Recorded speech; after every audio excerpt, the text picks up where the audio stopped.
Palavra da Verdade, com Hernandes Dias Lopes. Então eu peço que você abra sua Bíblia comigo agora, no Salmo 1.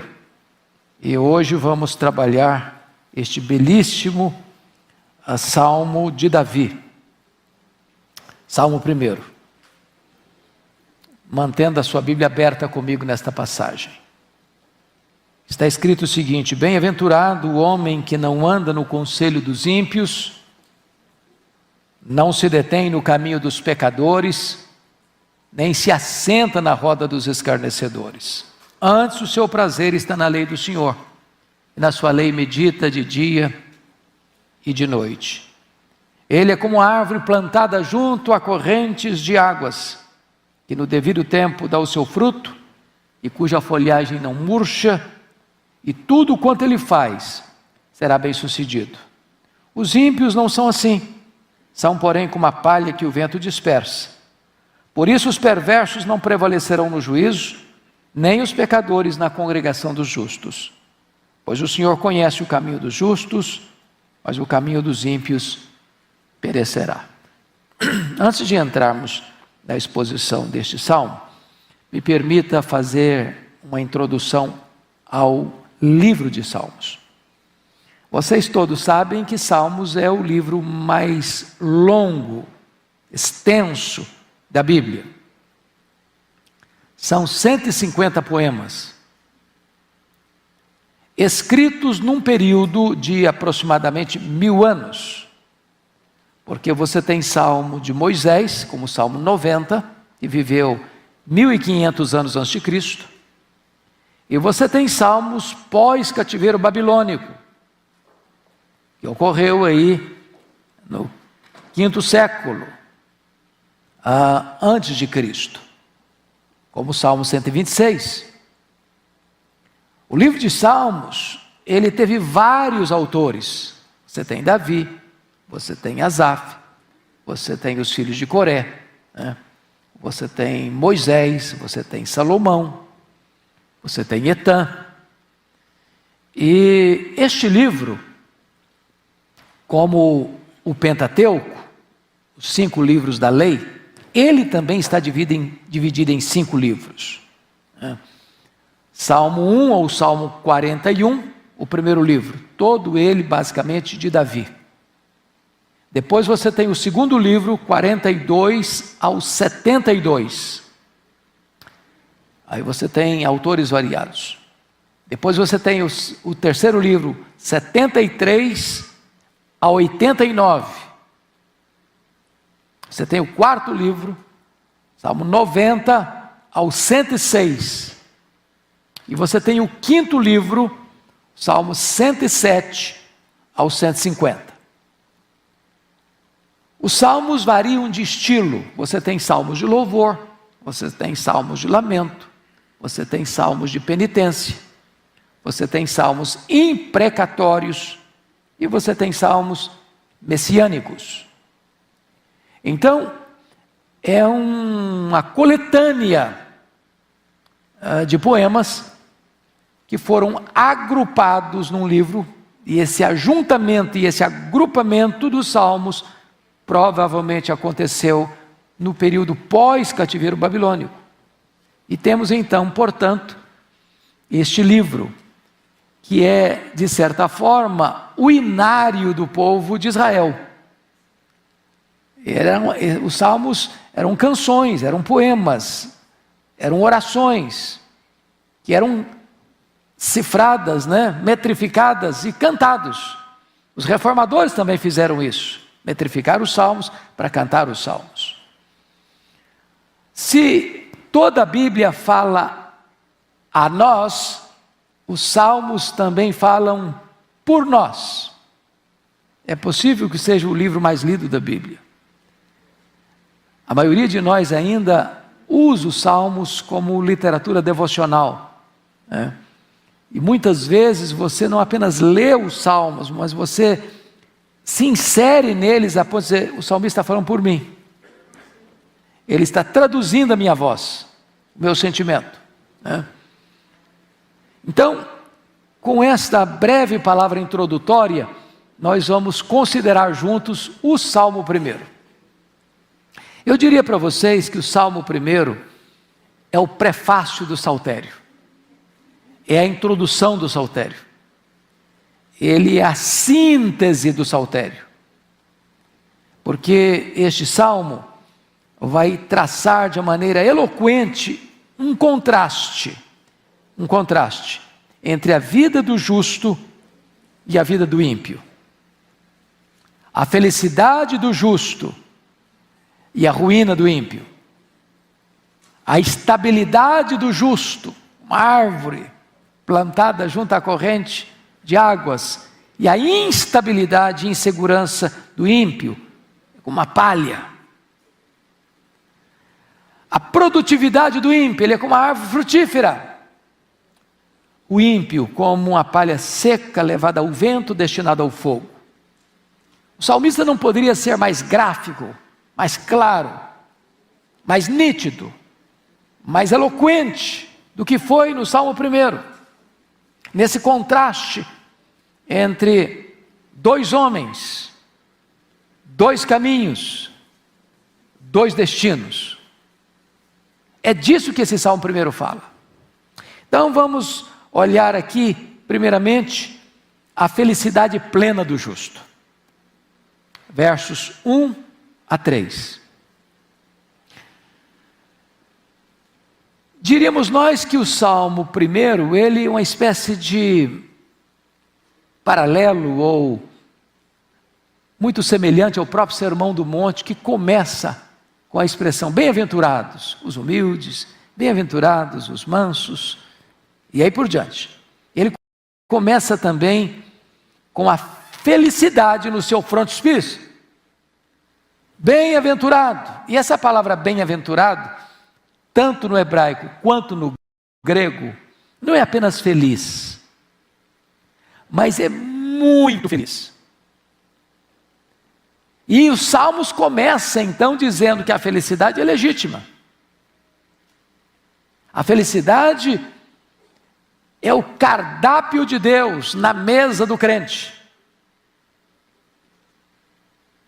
Não é pecado buscar a felicidade, nem é pecado ser feliz. É preciso concordar com John Piper quando ele diz que o problema do homem não é a busca da felicidade. Ela é legítima. Mas é contentar-se com a felicidade pequena demais, terrena demais, limitada demais, quando Deus tem para nós a maior de todas as felicidades, de conhecê-lo, de amá-lo, de glorificá-lo, de fruí-lo. Então, vamos olhar aqui este mapa da felicidade. A felicidade plena do justo. Primeiramente, o justo é feliz por aquilo que ele evita. Olha o verso 1 comigo. Bem-aventurado o homem que não anda no conselho dos ímpios, não se detém no caminho dos pecadores, nem se assenta na roda dos escarnecedores. Então ele está tratando de 3 tipos de pecadores. O ímpio, o pecador e o escarnecedor. Ele está tratando de 3 tipos de pecados. E ele está tratando também de 3 tipos de lugares de pecados. Então, com isso em mente, vamos dar uma olhadinha nesse texto aqui. Veja você que o texto está todo em ordem progressiva, ou ascendente ou descendente. Por exemplo, vamos pegar os verbos. No verso 1, andar, deter, se assentar. Percebeu o grau decrescente? Andar é movimento, deter é parar, assentar é se acomodar. Agora vamos ver um outro grau aí de movimento dos pecadores. Ele começa ímpios, depois pecadores, depois escarnecedores. É outro grau. Depois você tem um terceiro grau, que é a forma do pecado. Começa com conselho, depois vem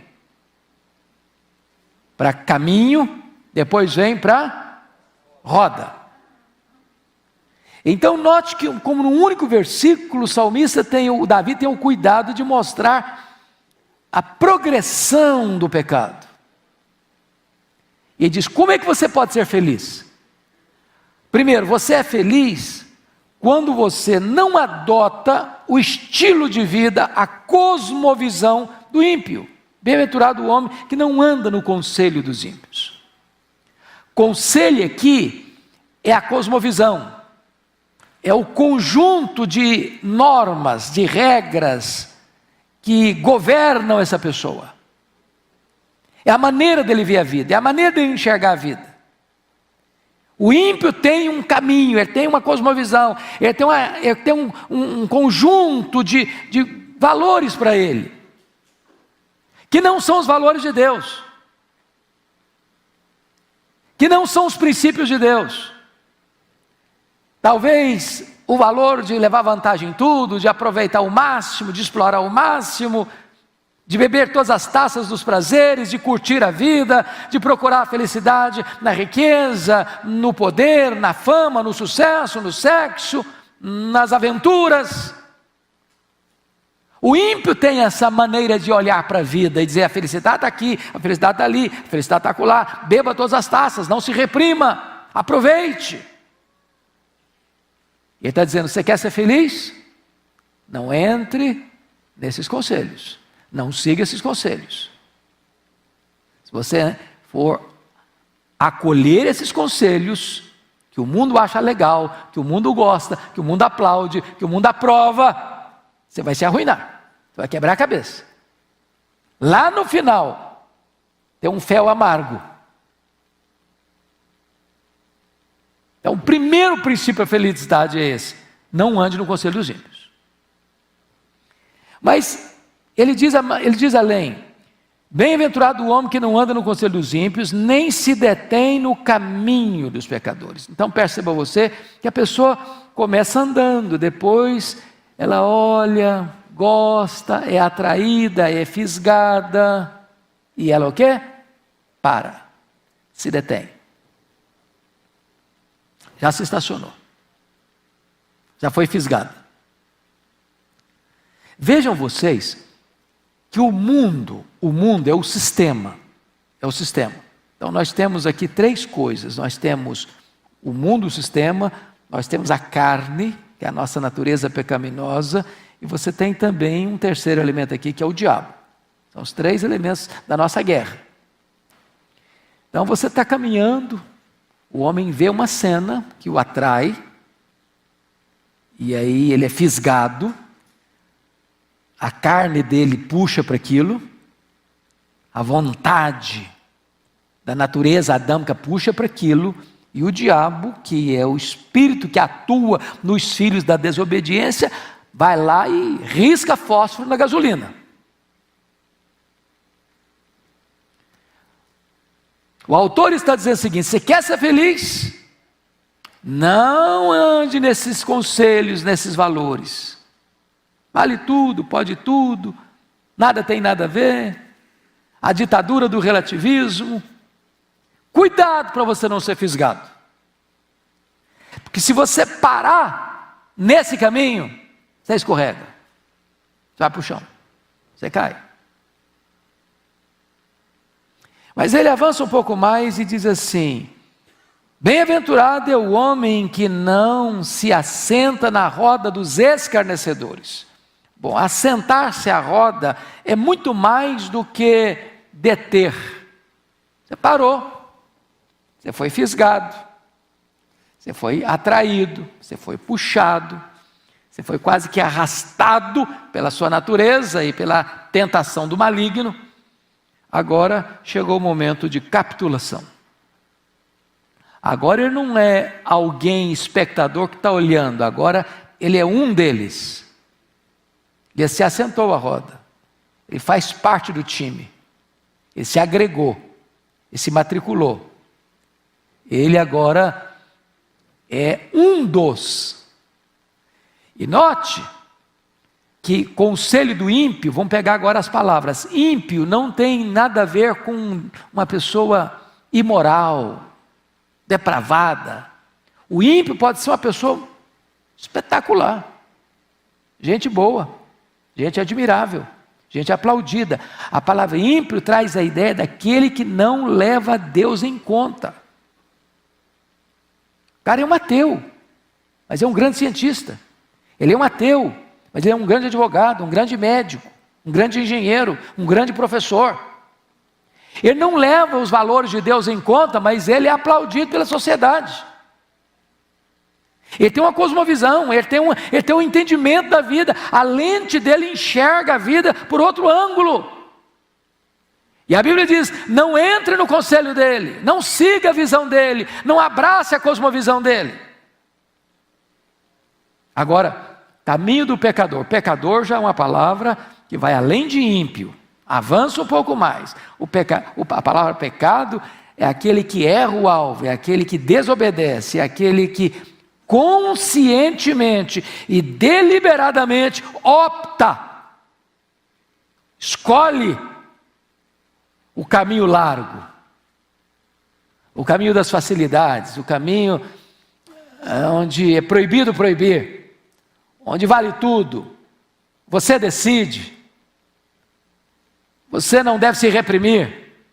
Você não deve negar a você nenhum prazer que o seu coração sedento de prazer deseja. Mas agora chegou o final da linha. Não se assenta na roda dos escarnecedores. Agora não é só não considerar Deus, não é só pecar deliberadamente, não. Agora é ver Deus e zombar dele, e fazer piada, e fazer motejo, e escarnecer. É aquela pessoa que perdeu por completo a referência de vergonha, de sentir-se constrangido em falar as coisas mais horríveis, em praticar à luz do sol as coisas mais vergonhosas. Ela perdeu por completo o pudor, a vergonha, está escarnecendo. Agora preste atenção. Nunca ninguém começa a caminhada da vida já escarnecendo. Não, primeiro você anda no conselho. Depois você se detém no caminho dos pecadores. Só então você se assenta à roda dos escarnecedores. Você quer ser feliz? Fuja disso. Você é feliz por aquilo que você evita. Tem caminho que você não pode andar, tem lugar que você não pode frequentar, tem conselho que você não pode ouvir, tem roda que você dela não pode fazer parte. Se você quer ser feliz, se você é justo. Essa é a primeira orientação do salmista. Mas em segundo lugar, veja com você comigo que você pode ser feliz não só por aquilo que você evita, esse é o lado negativo. Mas agora vamos ao lado positivo. Você é feliz por aquilo que você faz. Olha o verso 2 comigo. Antes o seu prazer está na lei do Senhor, e na sua lei medita de dia e de noite. Então, a vida cristã não é só o lado negativo. Não faz, não faz, não faz, não faz. Ser cristão não é só ter um não na testa. Agora tem um lado positivo. Agora é o que você faz. Você não tem prazer no conselho dos ímpios, você não tem prazer no caminho dos pecadores, você não tem prazer na roda dos escarnecedores. Antes, o seu prazer está na lei do Senhor.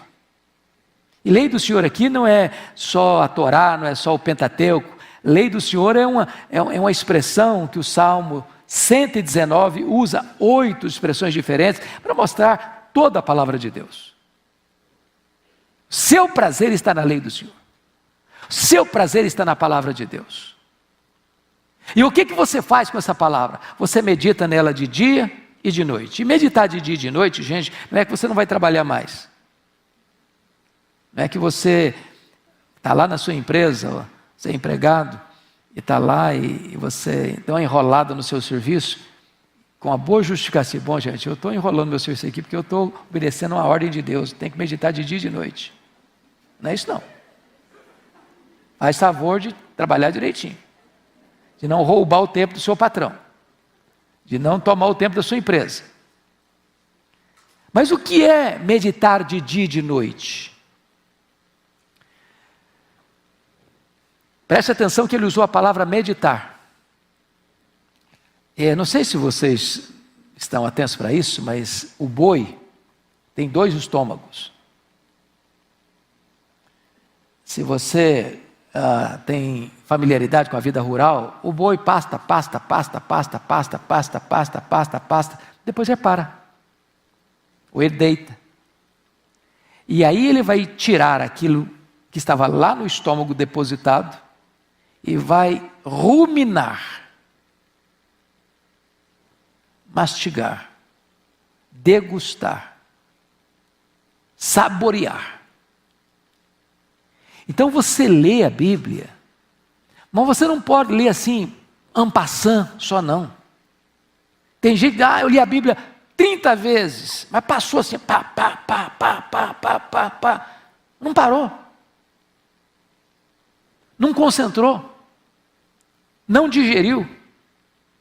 Não aplicou. Não perguntou o que tem a ver comigo. Como é que eu vivo isso? Como é que eu aplico isso? Irmãos, tem hora que não dá para você correr para pegar a sua Bíblia. Tem hora que você não dá para ligar para o pastor, como é que é aquela passagem mesmo? Onde está mesmo? Como é que é? Não. Você está aí no fronte da batalha, você está aí no aceso da luta, você está aí na tábua da beirada da tentação. Quando Jesus enfrenta o diabo lá no monte, está escrito, a palavra está na sua mente, a palavra está no seu coração, a palavra está nos seus lábios. Essa é a ideia que você leu a Bíblia e estudou a Bíblia e você diz agora eu vou reter isso, eu vou meditar nisso, eu vou pensar como isso aplica na minha vida, e de repente a Bíblia está governando a sua maneira de pensar, de sentir, de falar, de agir, de reagir. E ele está dizendo, você quer ser feliz? Então fuja daquilo lá, comece aqui, tenha seu prazer na lei do Senhor. Irmãos, uma palavra muito preciosa aí, ter o prazer. Eu pergunto a você, que valor a Bíblia tem na sua vida? Olha, gente, eu não sei quanto a vocês, mas eu acho que se tirasse a Bíblia de mim, tiraria minha vida, meu fôlego, meu oxigênio. O salmista não foi retórico quando disse o seguinte: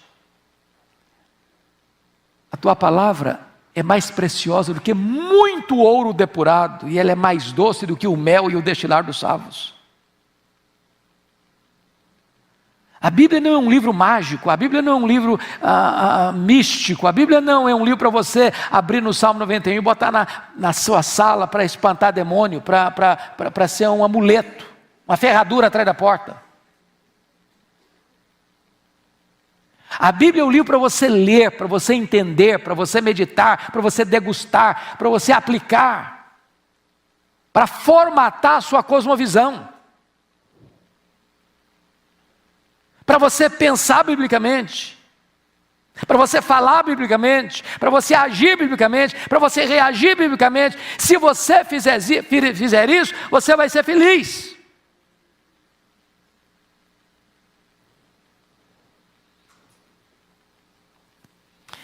Mas vamos um pouquinho adiante. Como é que você vai ser feliz? Primeiro, você é feliz por aquilo que você evita. Segundo, você é feliz por aquilo que você faz. Mas agora, em terceiro lugar, o salmista diz que você é feliz por quem você é. Olha o verso 3. Ele é como a árvore plantada junto à corrente de águas, que no devido tempo dá o seu fruto, e cuja folhagem não murcha, e tudo quanto ele faz será bem sucedido. Olha a riqueza de detalhes desse versículo. Primeiro, você é como árvore. Uma árvore traz beleza. Uma árvore traz fruto. Uma árvore dá sombra. Uma árvore melhora o ar Por isso que nós precisamos plantar árvores. Não pode ser um deserto. Mas note você que essa árvore não é nativa, ela foi plantada. Não é nativa, foi plantada, alguém plantou. E quem plantou essa árvore foi Deus. Você é uma árvore plantada por Deus. Mas quando Deus foi plantar você, Deus escolheu um local muito estratégico para plantar você. Você é uma árvore plantada junto à corrente de águas. Deus não plantou você num deserto, Deus não plantou você em terra seca, Deus não plantou você em lugar inóspito. Deus escolheu um local próprio para plantar você, junto à corrente de águas. E ele prossegue e diz, que no devido tempo dá o seu fruto. Tem estações de fruto na sua vida. Você foi plantado para produzir, para frutificar. E Jesus disse, nisso é glorificado meu Pai, em que você dê muito fruto. E mais, e cuja folhagem não murcha, ou seja, a intempérie vem, a seca vem, o sol é causticante, mas porque você foi plantado junto à corrente de águas, a seca, o calor do sol não murcha você. As circunstâncias adversas não tiram a sua alegria, não tiram a sua beleza, não tiram o seu sorriso, não tiram a sua esperança. Ele vai mais. E tudo quanto ele faz será bem sucedido. A bênção do Eterno acompanha você. Deus está por trás, abençoando a obra das suas mãos.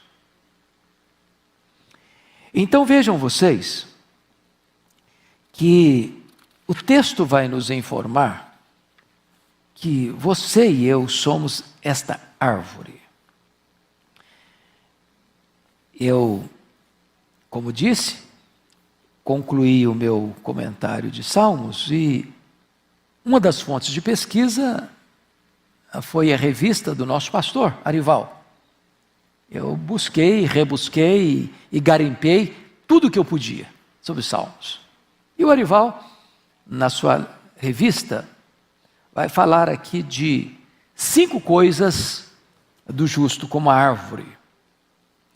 Primeiro, sua permanência, ela está firmemente plantada.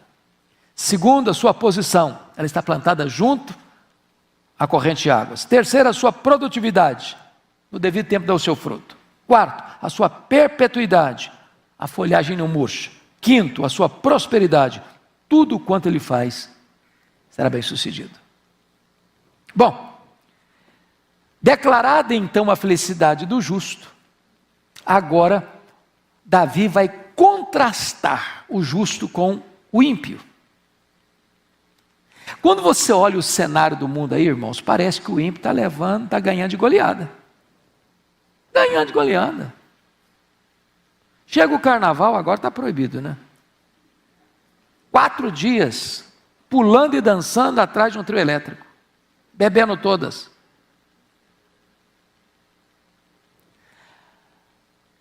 Você vem domingo de manhãzinha para a igreja, e eu passo na frente de uma boate, quando eu estou entrando na Bandeirantes, a moçada está saindo. 7 horas da manhã, é bem verdade, com a cara amarrotada. Alguns vomitando na calçada. Mas na cabeça deles, curtiram a noite. Beberam todas. Você entra no Morumbi, no Pacaembu, no Palestra Itália, a multidão está lá. Não estou falando que crente não possa estar lá, não. Mas a maioria que está lá, o prazer dele está no time dele. Ele está feliz ou está triste, ganhou ou está alegre, perdeu também a alegria.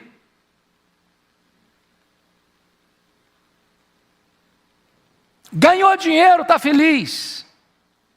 Dinheiro está curto, está triste, acabado.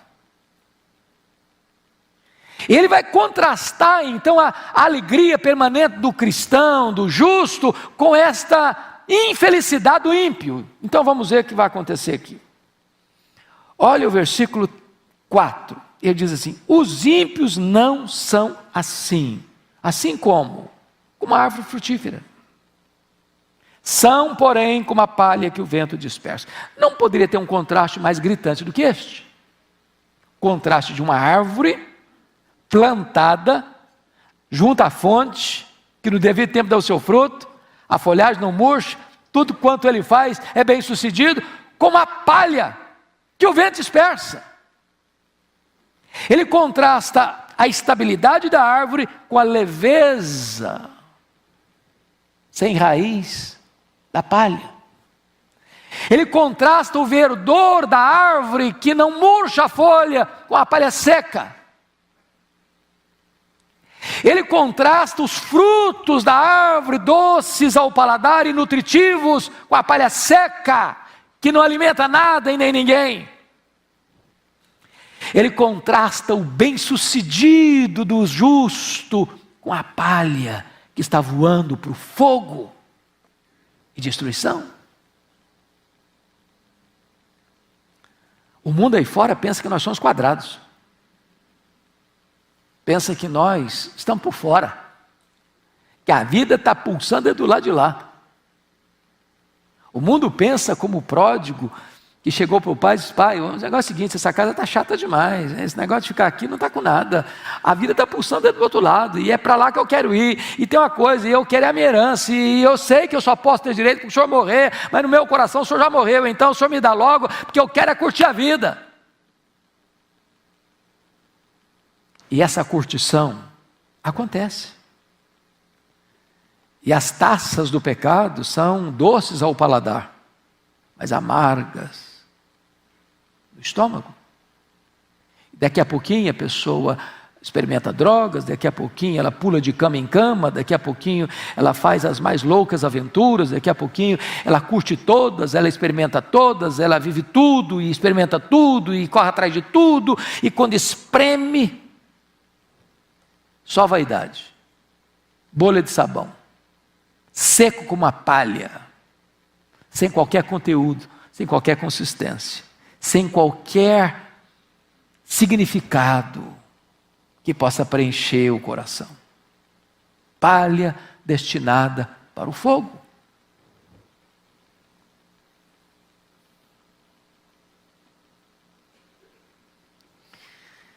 Quando o vento bate numa árvore, ela vai lá e ela vem cá e ela continua firme. Mas quando o vento bate numa palha, ela é dispersada. A ideia aqui, irmãos, do verso 4, é a ideia bem da agricultura. Eu não sei se você já viu essa experiência. Você vai pegar, por exemplo, o café, né?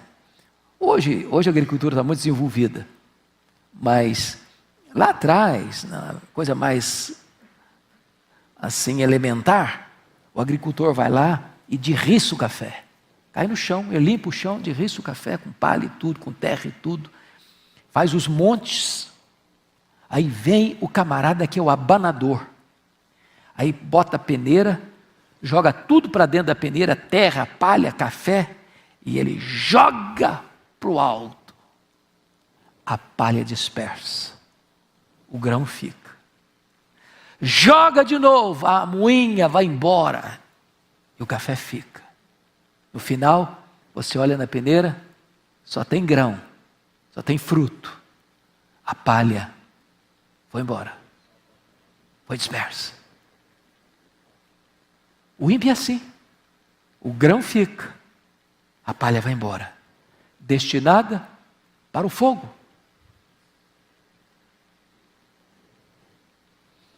Mas prossiga a leitura comigo, por gentileza, no verso de número 5. Porque aí há uma outra informação. Os ímpios não apenas não têm estabilidade, mas os perversos, os ímpios, serão condenados no juízo. Olha o verso 5. Por isso, os perversos não prevalecerão no juízo. Que juízo? Juízo de Deus, julgamento de Deus, tribunal de Deus. Aqui o cara ganhou, aqui o cara comprou, aqui o cara subornou, aqui o cara manipulou a lei, aqui ele encontrou filigranas na lei para levar vantagem. Aqui ele é esperto, aqui ele dá nó em pingo d'água, aqui o mundo aplaude, esse é esperto, esse numa canetada fez a vida, numa bolada enriqueceu. Porém, aqueles que aqui compram juízes, subornam testemunhas, compram sentenças, se enriquecem ilicitamente, levam vantagem, aproveitam e exploram e oprimem, escapam, têm padrinhos fortes.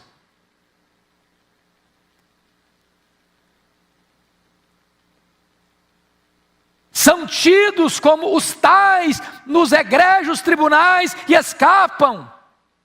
Apesar de seus crimes, terão que encarar o justo tribunal de Deus. E lá não vai ter suborno, e lá não vai ter jeitinho, e lá não se compra testemunha, e lá o juiz não se vende, e lá o critério é a verdade e a justiça, e lá o ímpio vai estar encrencado. Ele não prevalecerá. Não prevalecerá. Não prevalecer, sabe o que significa? Lá ele vai ser o quê? Condenado. O fim do ímpio é condenação. Quando o Senhor, reto juiz, vai dizer: apartai-vos de mim, malditos, vós os que praticais a iniquidade, eu nunca vos conheci. Esse é o destino do ímpio. Terceiro lugar, os pecadores não apenas não têm estabilidade, não apenas serão condenados no juízo, mas em terceiro lugar, os pecadores serão banidos da congregação dos justos. Olha o versículo 5b, nem os pecadores na congregação dos justos. Os perversos não prevalecerão no juízo, nem os pecadores na congregação dos justos. O que ele está dizendo? O que ele está dizendo é o seguinte: agora, aqui, debaixo do sol, justos e ímpios estão misturados. Nem você nem eu temos crivo suficientemente fino para distinguir claramente um do outro. Tem joio, tem trigo. Tem bode, tem ovelha. Tem ovelha, tem lobo. Aqui estão misturados. Aqui tem lobo que veste pele de ovelha e se disfarça. Aqui tem falso mestre, tem falso profeta, tem falso apóstolo, tem falso crente. Se disfarça. Aqui Judas é apóstolo. Aqui Ananias e Safira são beneméritos.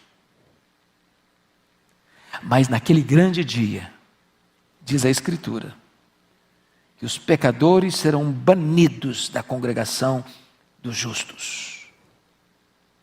Aqui a terra não vai ser purgada do joio, mas no dia do juízo, joio é joio, trigo é trigo.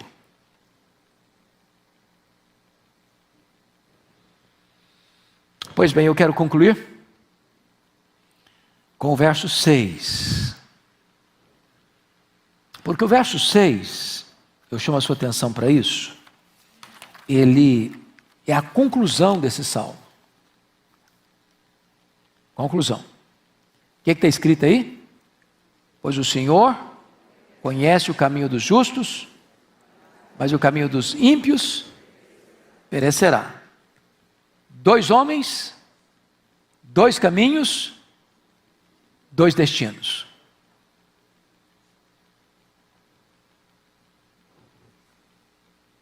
Um é conduzido à bem-aventurança, o outro é conduzido à morte.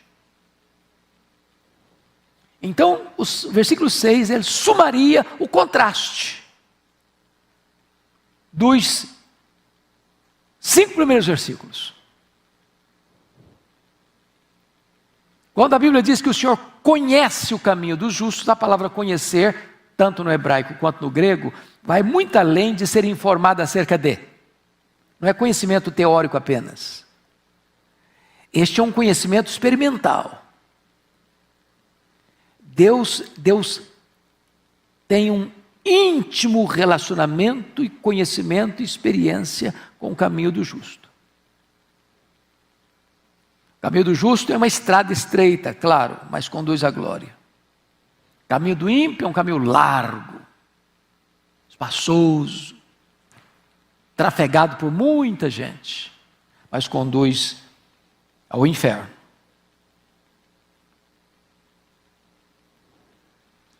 Os versos 1 a 3 são sintetizados na expressão, pois o Senhor conhece o caminho dos justos.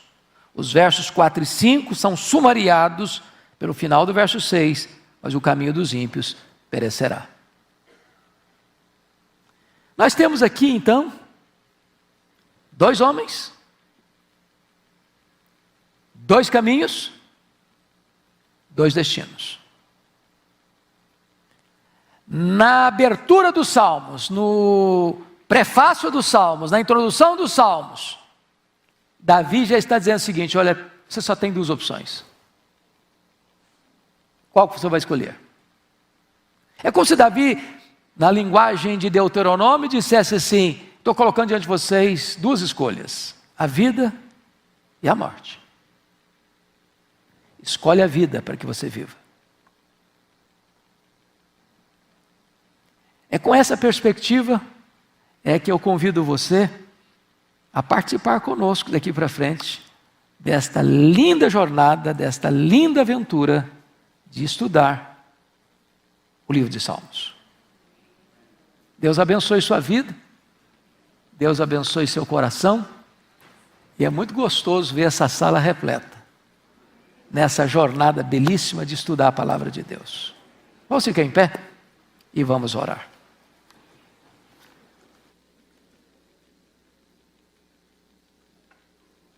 Senhor Deus, nós te adoramos, porque Tu és maravilhoso, Tu és o nosso Deus, Tu és a nossa fonte de prazer, de alegria, de deleite. Tu és o nosso Criador, Tu és o nosso provedor, Tu és o nosso Redentor, Tu és o nosso protetor, Tu és o nosso consolador, Tu és o nosso libertador, Tu és a razão da nossa vida. O mundo cheio de coloridos e propostas as mais vantajosas tem um brilho falso, tem uma felicidade postiça, tem uma proposta de muitos prazeres, mas a Tua palavra nos alerta que o fim desta jornada é o fogo, é a destruição. Por outro lado, Deus, nós te adoramos porque Tu colocas diante de nós uma mesa farta, com finas iguarias, que oferece para nós a verdadeira felicidade. E nós queremos, Deus, meditar na Tua lei de dia e de noite. Nós queremos que a nossa mente seja forjada, formatada pela Tua verdade. Nós queremos que esta verdade desça ao nosso coração e nos impulsione a viver de modo digno do Evangelho. Nós te pedimos que a nossa vida de fato frutifique para a glória do Teu nome. Que as pessoas que conviverem conosco possam ver em nós o caráter de Cristo, a beleza de Cristo. E que a nossa vida, Deus, seja de pleno deleite em Ti, de pleno deleite na Tua palavra. Não permita que na correria da vida nós nos esqueçamos da Tua lei, nós coloquemos a Tua palavra numa gaveta ou numa prateleira. E, ó Deus, não permita que a Bíblia seja também um livro mágico apenas, onde as pessoas acham que colocando-a aberta vai limpar a sua casa de toda a impureza. Em nome de Jesus, reaviva dentro de nós o amor pela Tua palavra. o gosto de ler a tua palavra, o prazer de meditar na tua palavra, o prazer de colocar em prática a tua palavra. E dá-nos a bênção, Deus, de vivermos de tal modo que a felicidade do céu. Palavra da Verdade, com Hernandes Dias Lopes. Amados, eu quero repartir com vocês um texto que vai servir de norte para um tema. E o texto é 2 Reis, capítulo 20. Peço que você abra, por favor. 2 Reis, capítulo 20.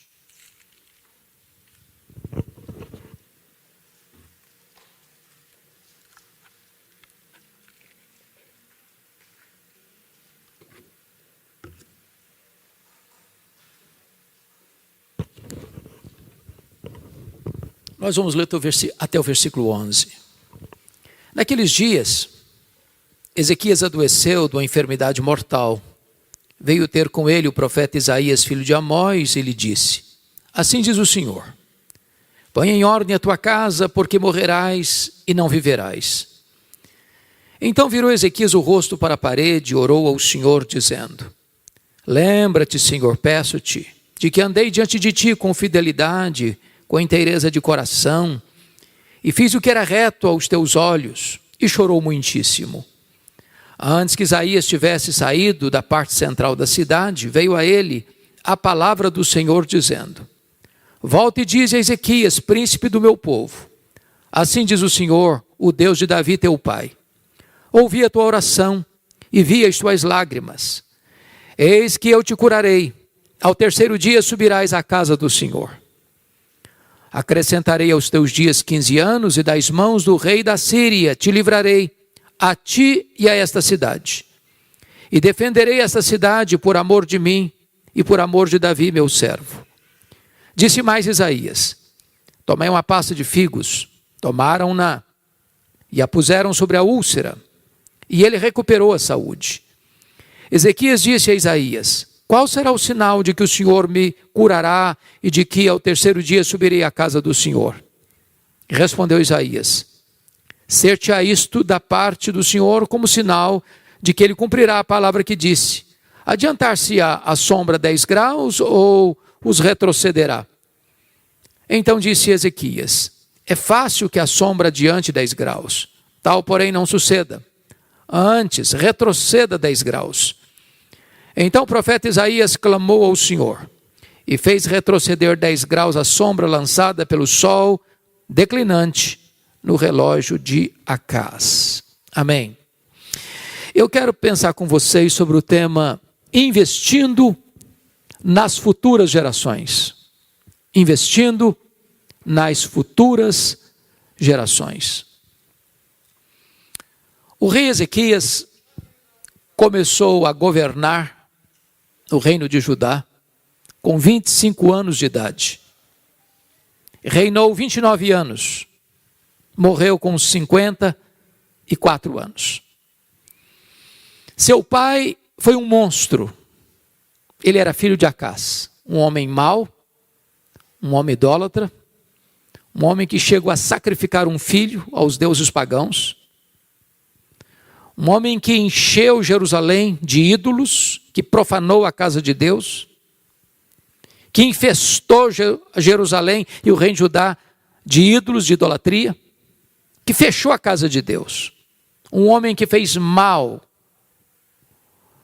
à sua nação, que fez errar o seu povo. Ezequias não tinha exemplo, ele não tinha paradigma, ele não tinha modelo na família dele.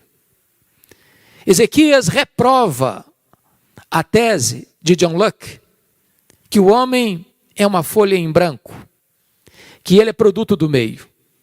Na verdade, o homem não é produto do meio, o meio é que é produto do homem.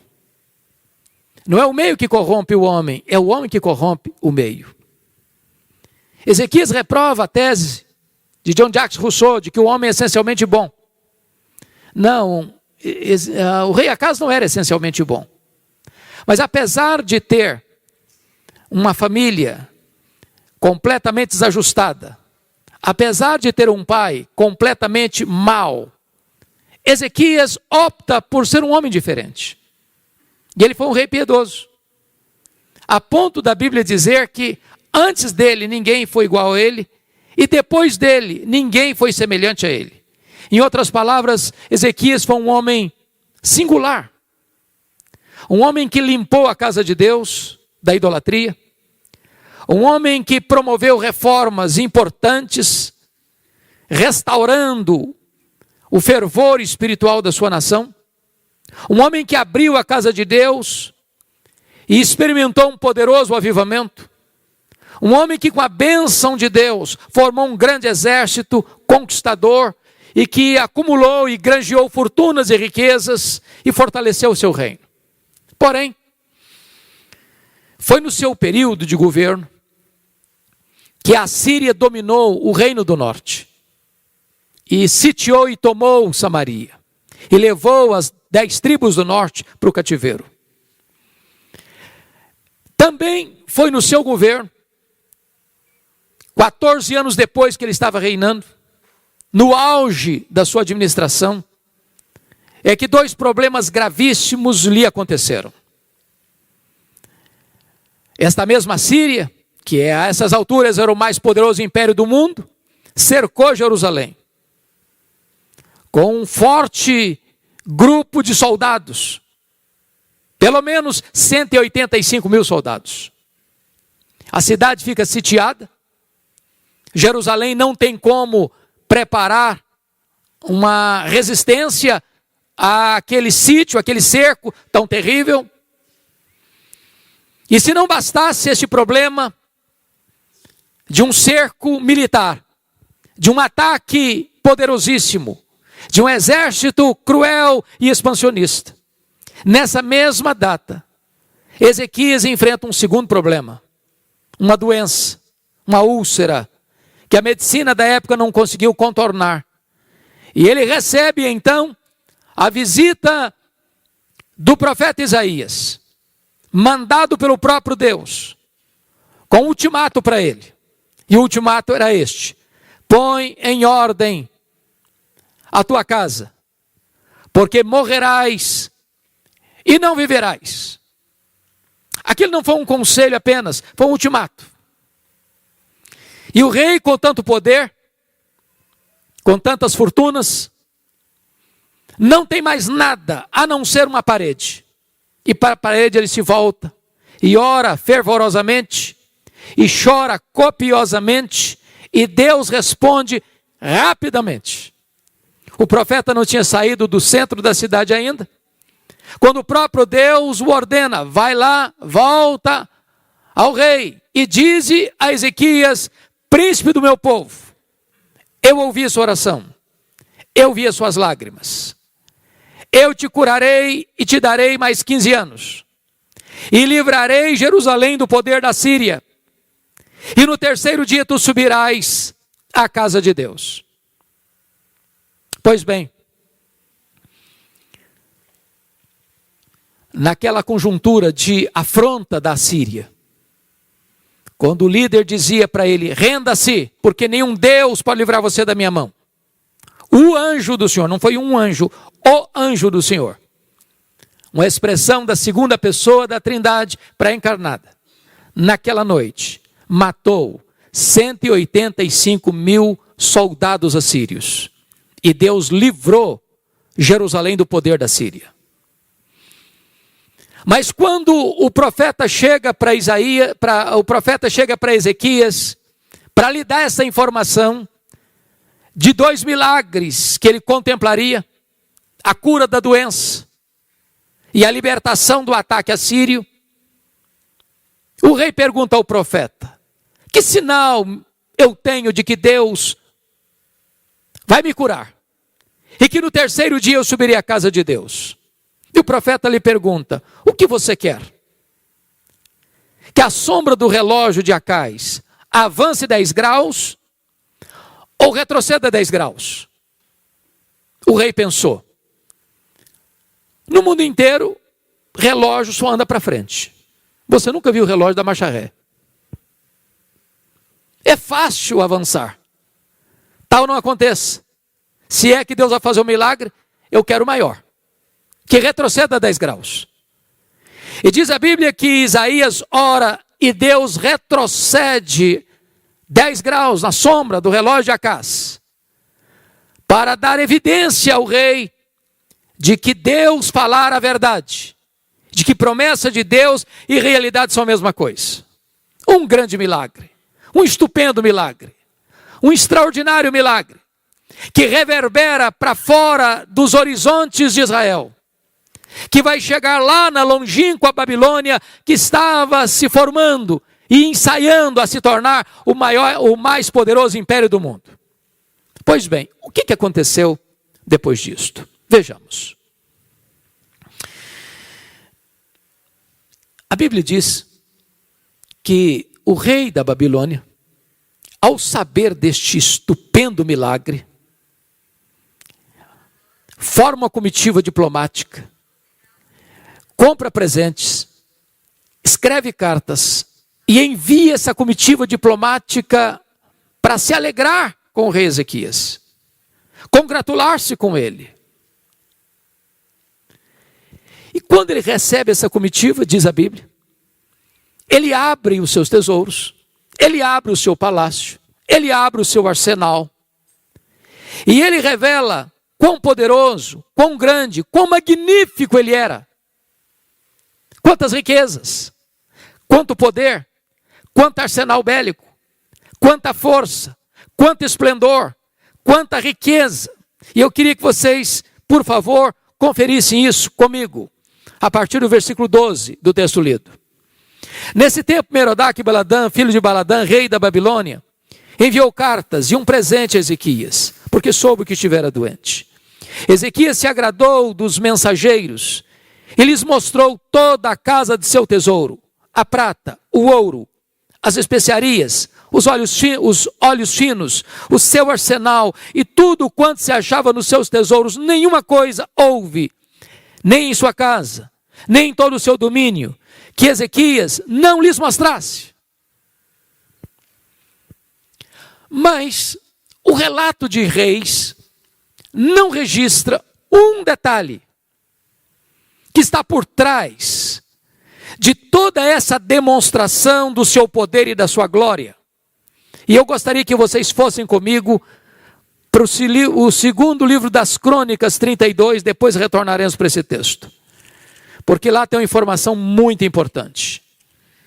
Segundo livro das Crônicas 32, por gentileza, a partir do verso 24. Naqueles dias, adoeceu Ezequias mortalmente. Então orou o Senhor, que lhe falou e lhe deu um sinal. Mas não correspondeu Ezequias aos benefícios que lhe foram feitos, pois o seu coração se exaltou,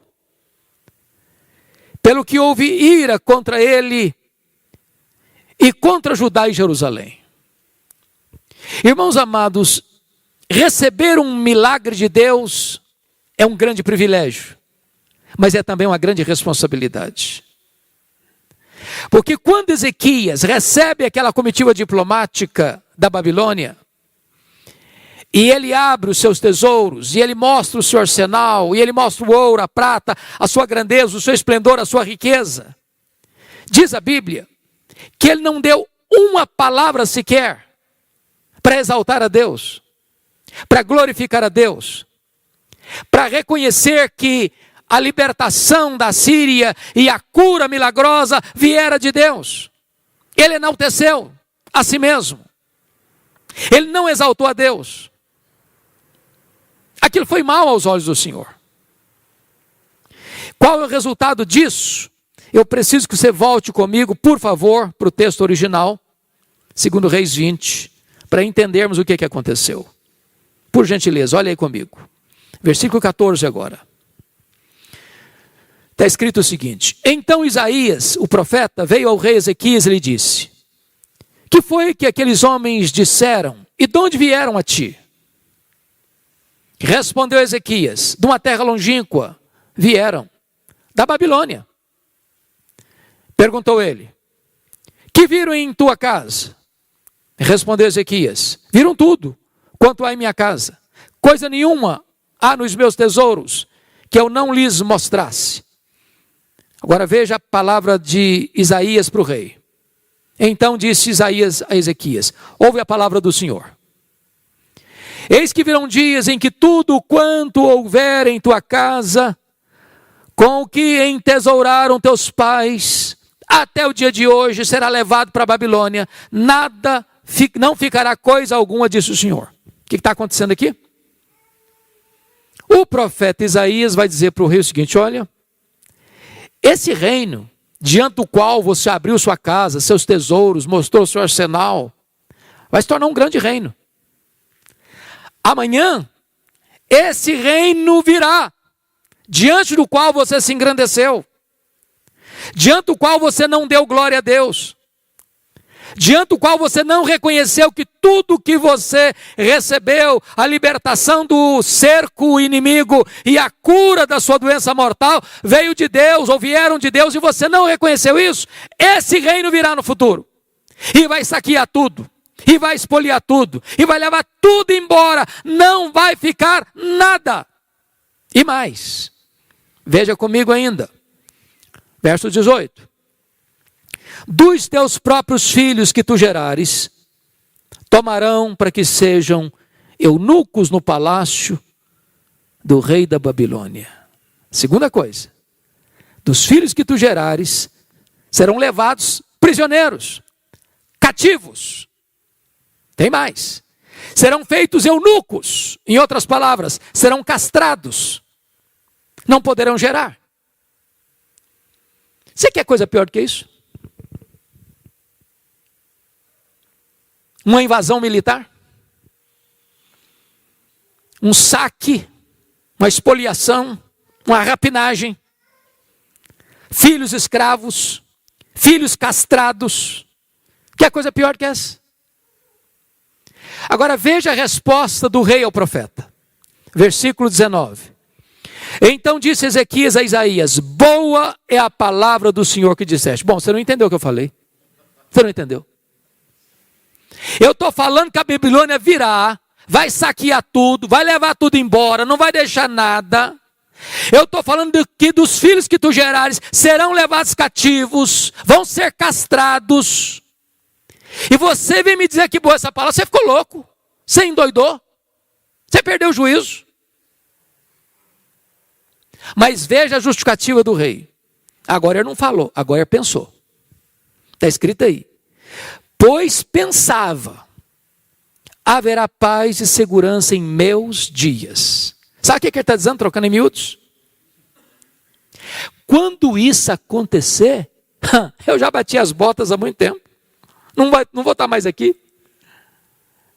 E me desculpem da expressão, o que ele está dizendo é o seguinte: depois que eu morrer, que se danem as futuras gerações, eu não estou nem aí. Eu não estou nem aí. É lamentável, é extremamente triste que um homem do jaez de Ezequias, da estirpe de Ezequias, pense dessa maneira. Ele só está preocupado com ele, ele só se importa com ele, ele só olha para o seu umbigo, ele não está preocupado com as futuras gerações, ele não está interessado com o que vai acontecer depois que ele partir. Ele não está comprometido com esta causa de investir nas futuras gerações.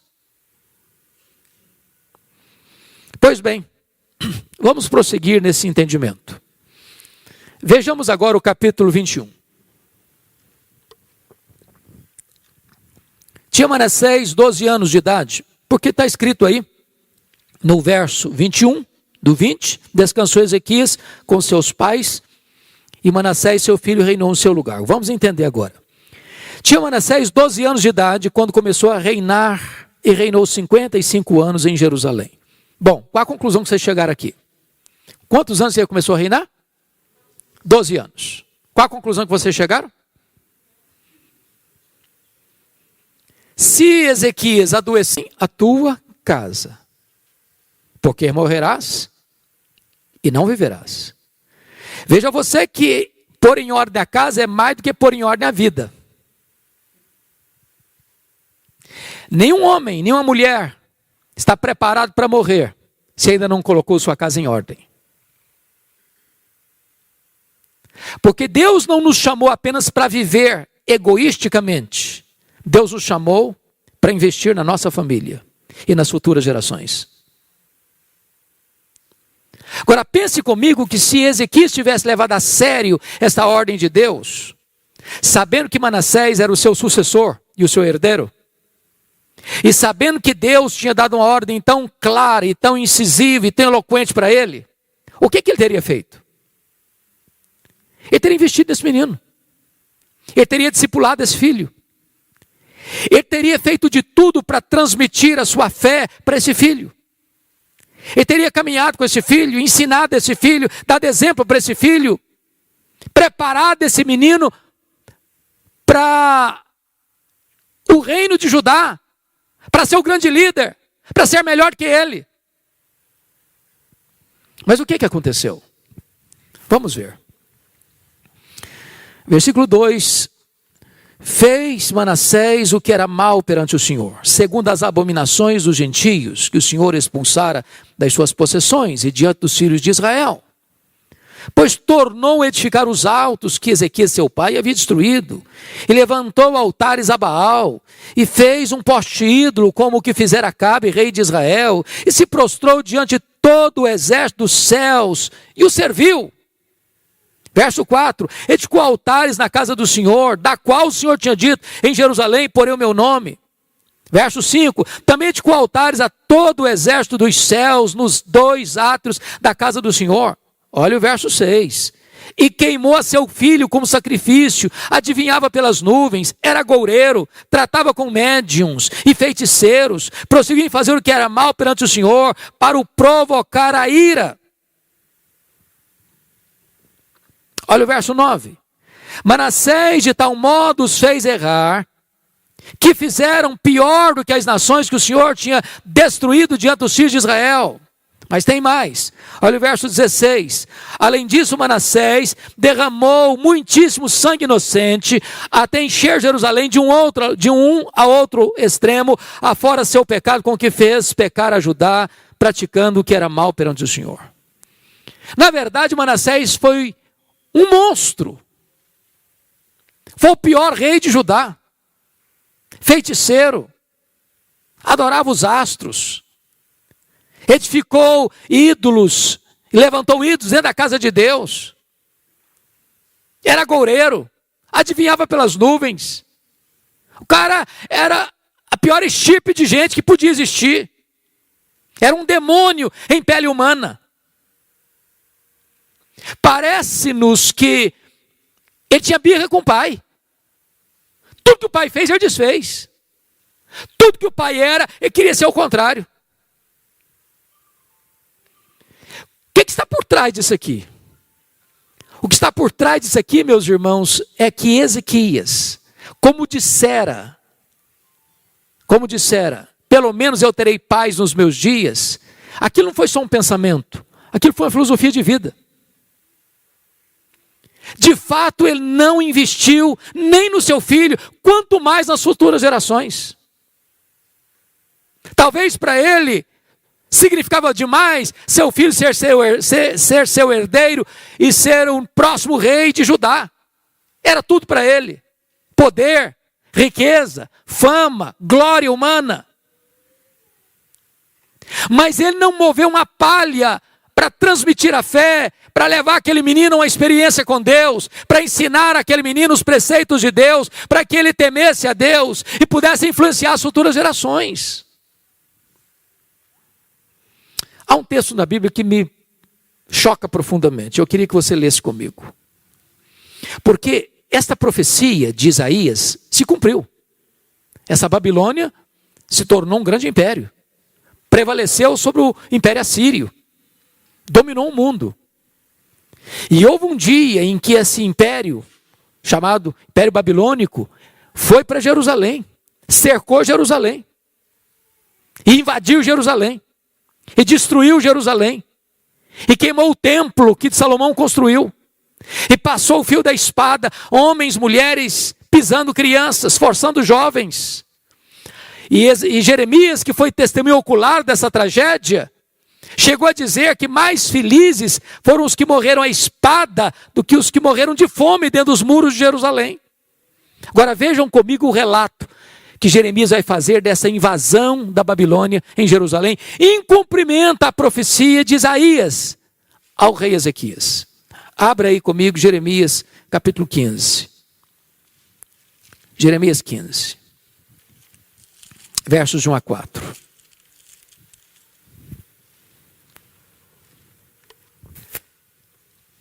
Jeremias foi testemunho ocular dessa invasão. A linguagem é pesada e ela retrata o horror que é uma invasão militar naquele tempo. Disse-me, porém, o Senhor: ainda que Moisés e Samuel, os dois maiores intercessores da história de Israel, se pusessem diante de mim, meu coração não se inclinaria para este povo. Lança-os diante de mim e saiam. Quando te perguntarem para onde iremos, dir-lhes-ás: assim diz o Senhor, o que é para a morte, para a morte. O que é para a espada, para a espada. O que é para a fome, para a fome. O que é para o cativeiro, para o cativeiro. Porque os punirei com 4 sortes de castigo, diz o Senhor: com espada para matar, com cães para os arrastarem, e com as aves dos céus e as feras do campo para os devorarem e destruírem. Agora preste atenção no verso 4. Entregá-los-ei para que sejam um espetáculo horrendo para todos os reinos da terra, por causa de Manassés, filho de Ezequias, rei de Judá, por tudo quanto fez em Jerusalém. Só que Manassés já tinha morrido há tantos anos. Qual a conclusão que você chegou comigo aqui?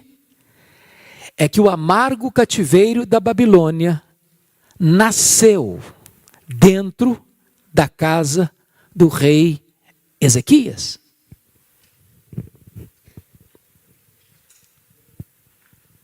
Porque Ezequias não levou a sério uma ordem de Deus: ponha em ordem a tua casa. Um monstro o sucede no trono, seu filho, seu herdeiro.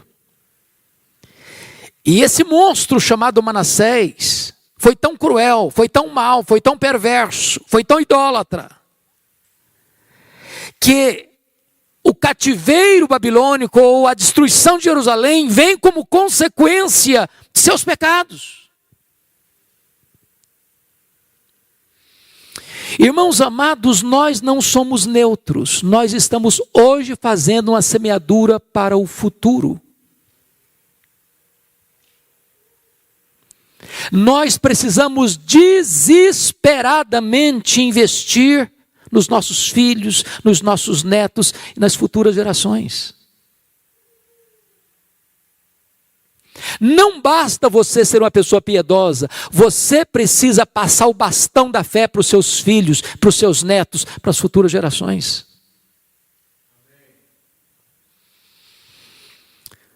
Quando eu olho para a Bíblia, eu vejo, por exemplo, que Davi tentou salvar o mundo e perdeu a sua família. Eu vejo Noé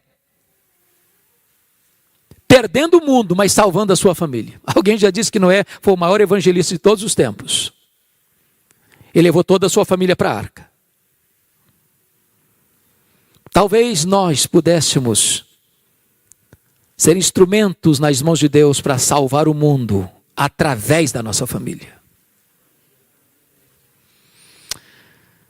Quando eu olho para a Bíblia, eu vejo que para algumas pessoas, ou para todos nós, Deus tem um plano bem específico.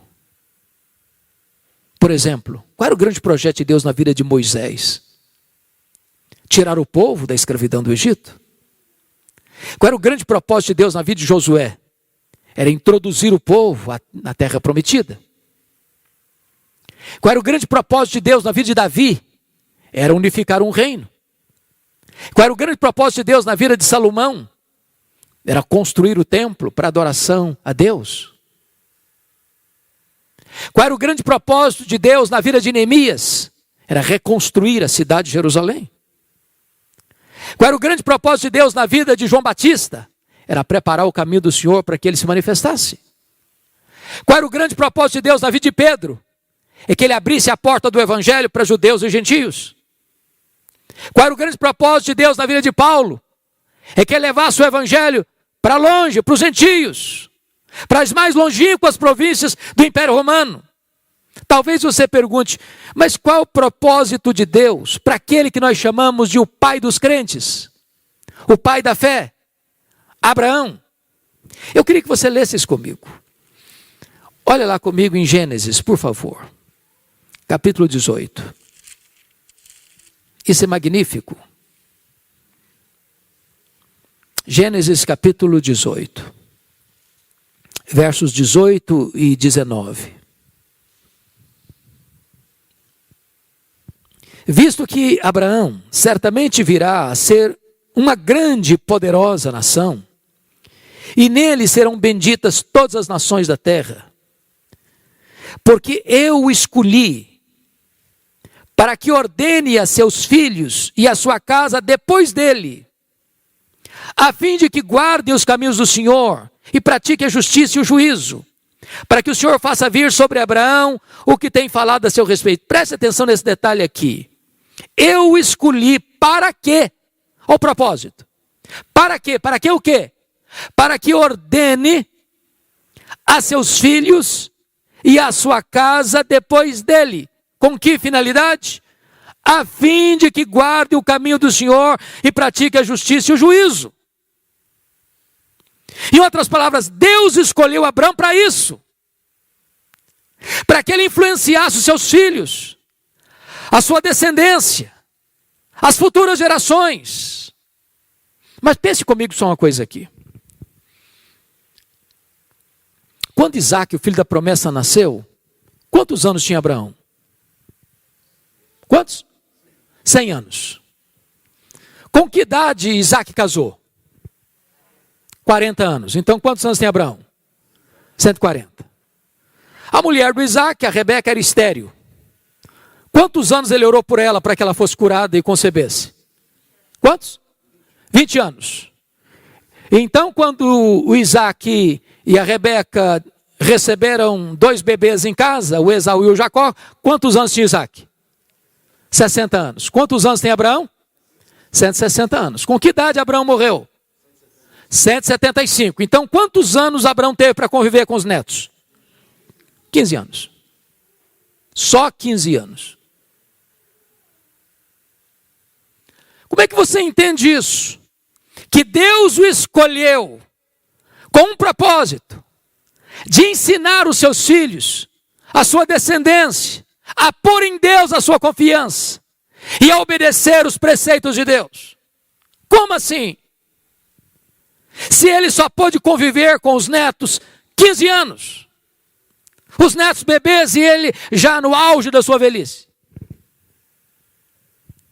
Talvez nós pudéssemos entender um texto das Escrituras que está em Hebreus capítulo 11, versículo 13. Eu acho isso incrível. Porque veja você comigo lá, Hebreus 11, 13.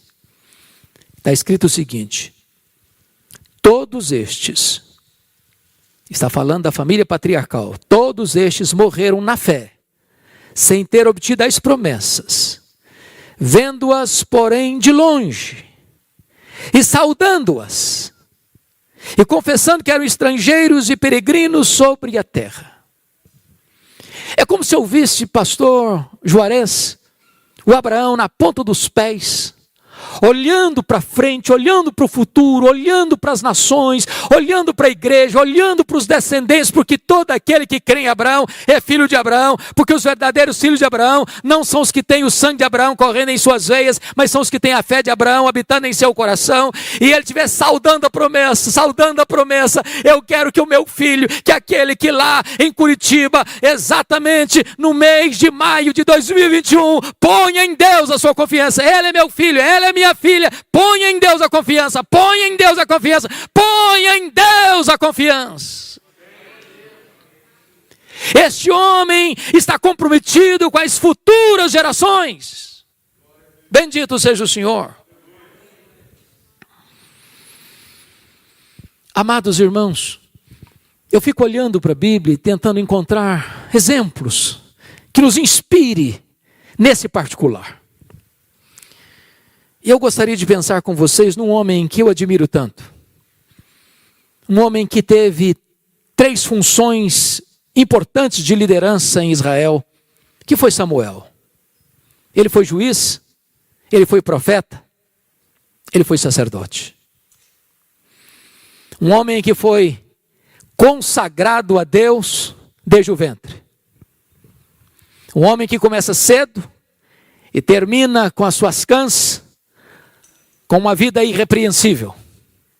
E eu fico impressionado e gostaria que você fosse comigo para esse texto, 1 Samuel capítulo 12, porque está aqui para mim um dos testemunhos mais belos da Bíblia, de um homem que está encerrando a carreira, jubilando no ministério, diríamos nós, fechando as cortinas das suas ações e dando um testemunho à nação. Então veja comigo, por favor, 1 Samuel 12.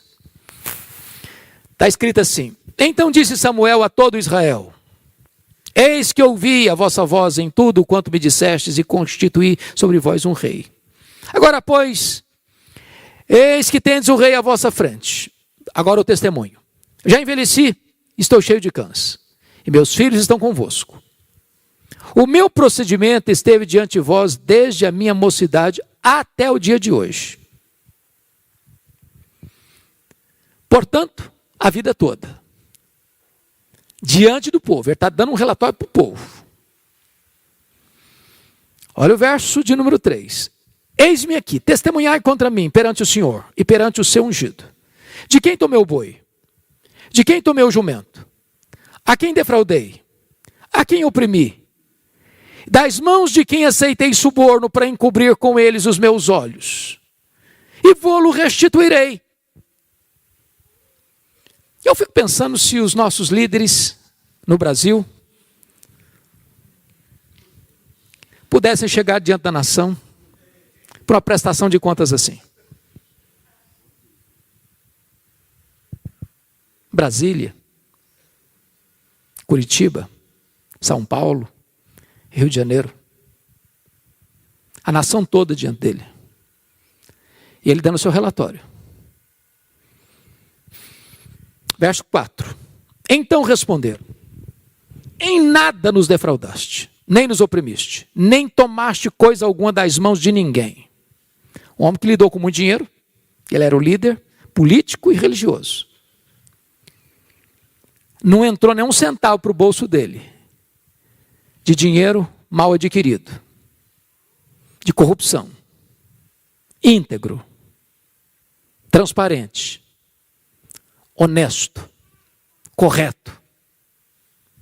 Verso 5. E ele lhes disse: O Senhor é testemunha contra vós outros. E o seu ungido é hoje testemunha de que nada tens achado nas minhas mãos. E o povo confirmou: Deus é testemunha. Eu gostaria de encerrar minha carreira assim. Acho que você também. Porém, todavia, entretanto, entrementes, há um senão que merece ser destacado. Vá comigo agora para 1 Samuel capítulo 8. Agora não é Samuel que vai ao povo, agora é o povo que vem a Samuel. E está escrito assim: Tendo Samuel envelhecido, constituiu seus filhos por juízes sobre Israel. Ponto. Alguma coisa errada aqui? Algum reparo? Quem constituiu juiz em Israel? Deus. Está cheirando nepotismo aqui?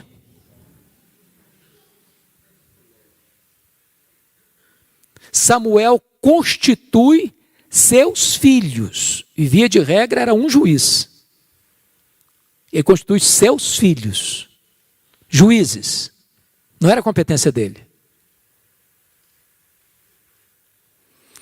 Percebem vocês que é mais fácil um homem ter sucesso fora de casa do que em casa. É mais fácil construir grande sucesso fora dos portões do que dentro de casa. Talvez a missão da paternidade seja a mais árdua que um homem pode exercer na vida. Mas vamos ver.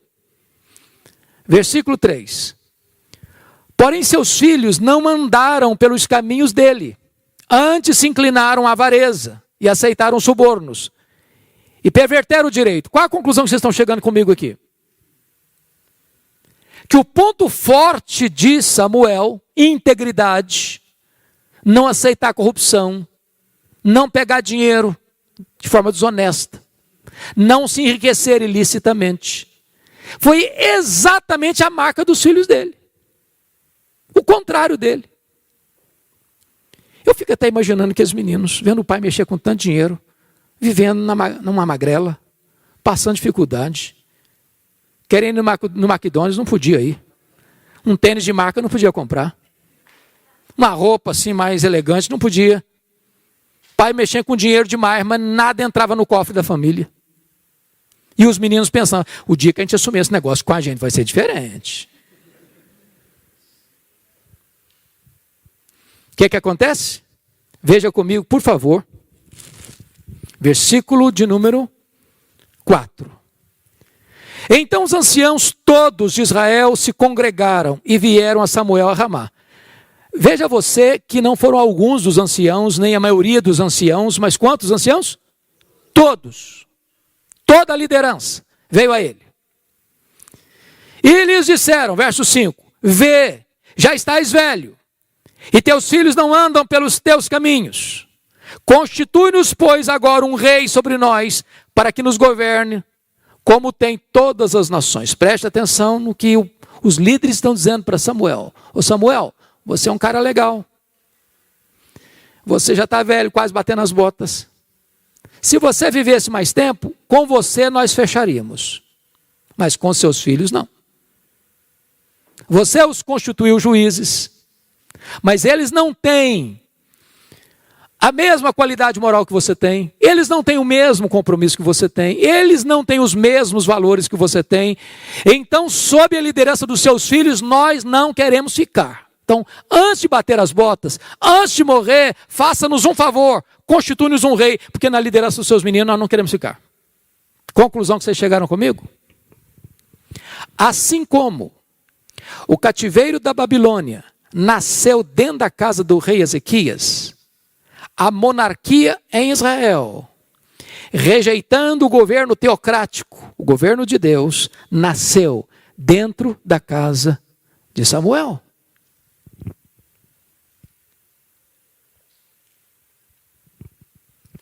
Não basta apenas você andar com Deus, é preciso colocar em ordem a sua casa.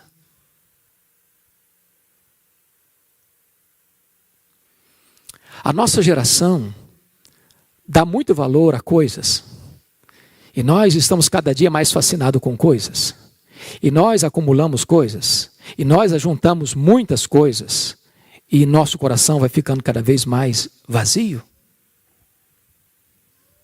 Queremos as melhores escolas para os nossos filhos, as melhores universidades para os nossos filhos, os melhores programas acadêmicos para os nossos filhos, queremos que eles passem nas melhores universidades, nós queremos que eles façam os melhores cursos de pós-graduação, mestrado, doutorado, nós queremos que eles galguem os empregos mais altos nas empresas mais famosas do mundo, e nada disso é errado e tudo isso é bom. Mas muitas vezes nós estamos negligenciando aquilo que é mais importante. Passar para os nossos filhos o bastão do Evangelho, o compromisso com a verdade, inspirando-os pelo nosso exemplo a conhecerem a Deus e a amarem a Deus.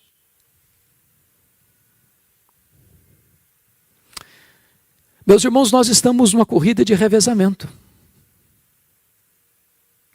Se nós falharmos em transmitir para os nossos filhos, para as futuras gerações, os valores que mexeram e mudaram a nossa história, nós teremos fracassado rotundamente.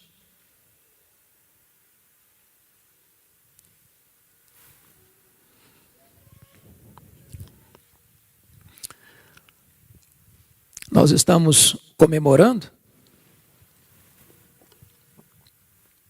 pouco mais de 500 anos de reforma. Que bênção. Porém, quando você vai para a Europa, parece-me que a Europa não tem tanto a celebrar. Você vai à Holanda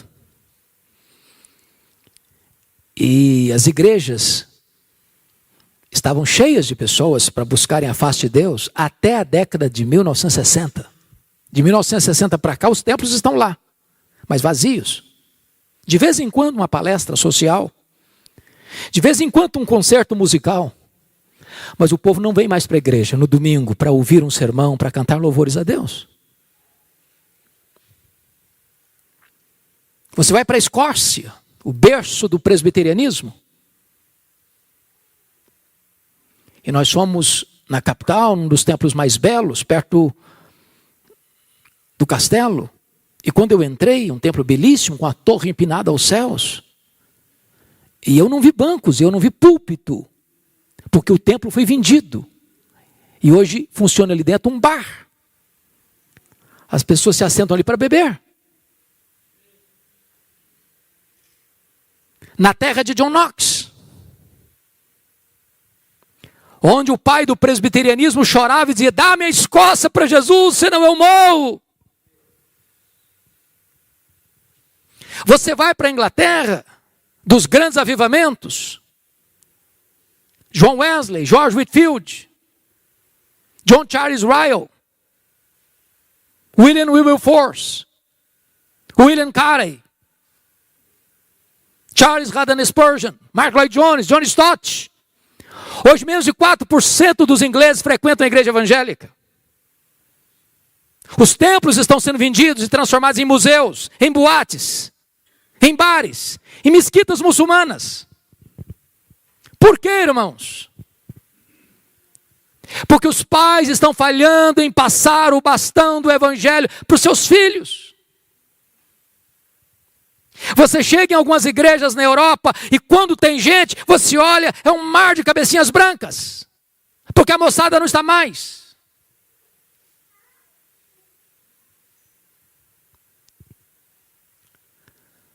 No ano que nós comemoramos os 15 anos da Reforma, eu estava lá em Genebra. Fomos num culto num domingo, na igreja onde João Calvino pregava. Tinha até um grupinho razoável. Mas eu olhei, acho que a idade mínima era de 60 anos. Cadê a juventude? Onde estão as crianças? Onde estão os adolescentes? Você vai para os Estados Unidos e você encontra as chamadas dead churches, igrejas mortas. As denominações históricas, todas, perdendo membros, ano após ano, ano após ano. Os seminários que formaram teólogos, pastores, missionários, tomados de assalto pelo liberalismo, ensinam ceticismo. São promotores da morte. Preguei recentemente numa conferência em Nova York, e depois da conferência eu fui pregar numa igreja da Assembleia de Deus, a 30 minutos de onde eu estava hospedado no hotel. O pastor me pegou, me levou à igreja e ele passou comigo e me mostrou 11 templos vazios que estavam sendo vendidos, porque não tinha mais gente para frequentar. Qual o problema, irmãos? O problema é que não se investiram nas futuras gerações. E quando você olha para o Brasil, você tem alguns segmentos, você tem algumas denominações aqui no Brasil que já se renderam. Hoje o pastor Juarez estava me dizendo a bênção que ainda temos como igreja presbiteriana de ter 10 seminários, pastor? 10 seminários teológicos, com a graça de Deus, ensinando a palavra de Deus com fidelidade. Louvado seja o Senhor. Mas há denominações cujos seminários não creem mais que este livro é a palavra de Deus, aqui no Brasil. Há poucos dias, pastor Juarez, um pastor me telefonou com lágrimas nos olhos, chorando, soluçando ao telefone, disse: pastor Hernandes, a nossa denominação não batizou um crente por igreja por ano, em média.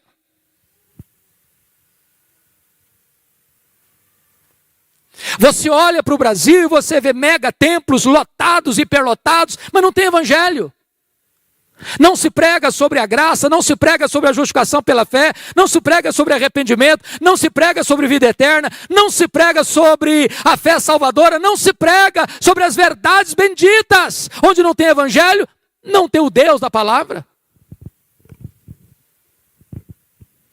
Você olha para o Brasil e você vê igrejas ortodoxas, louvado seja Deus, mas que também estão vivendo uma espécie de ossificação da ortodoxia. Não tem fervor, não tem brilho nos olhos, não tem calor no coração.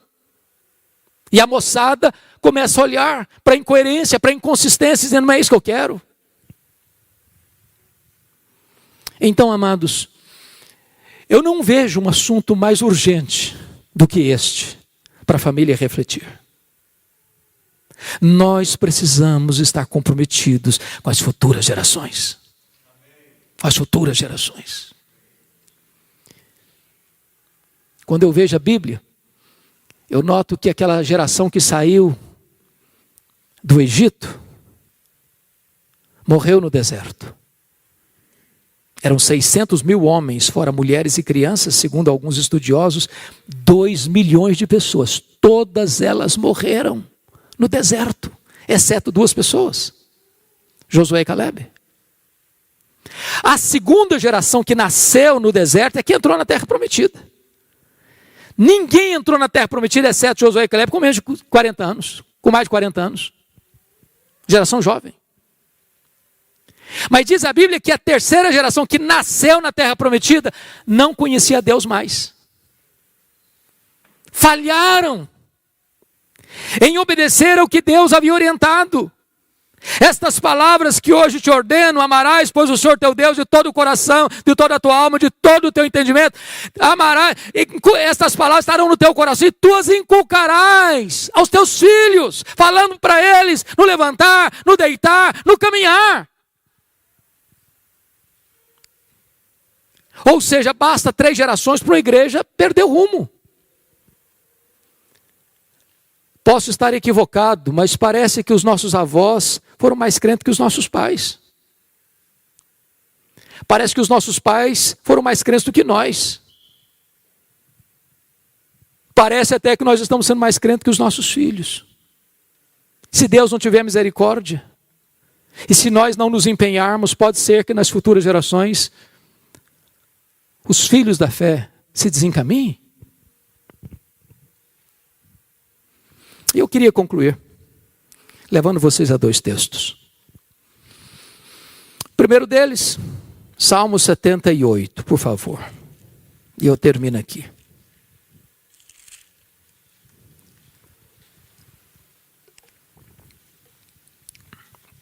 A partir do verso 3, está escrito o seguinte: o que ouvimos e aprendemos, o que nos contaram nossos pais. Que privilégio, irmãos. Você ser um filho e uma filha que escutou dos seus pais o evangelho.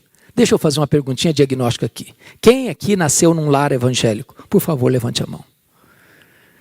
Bendito seja Deus, vocês são muito privilegiados. Eu também tive esse privilégio. Você ouviu. Deram a você não só a mamadeira, mas deram a você o leite da piedade desde a sua infância.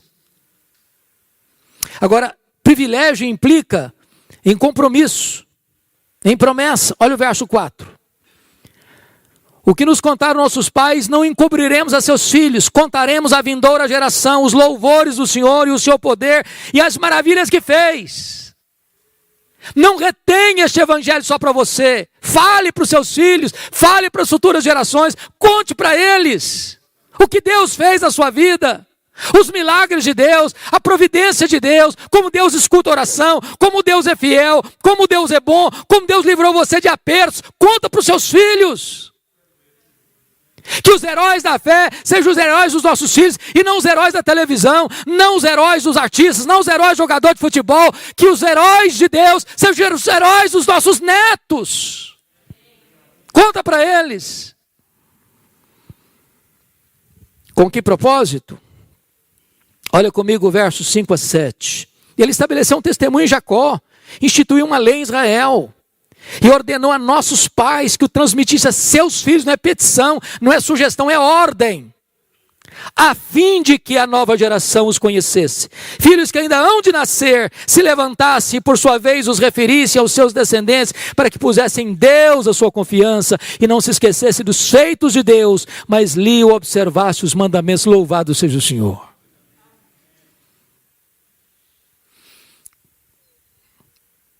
Oh, amados irmãos, como isso é solene.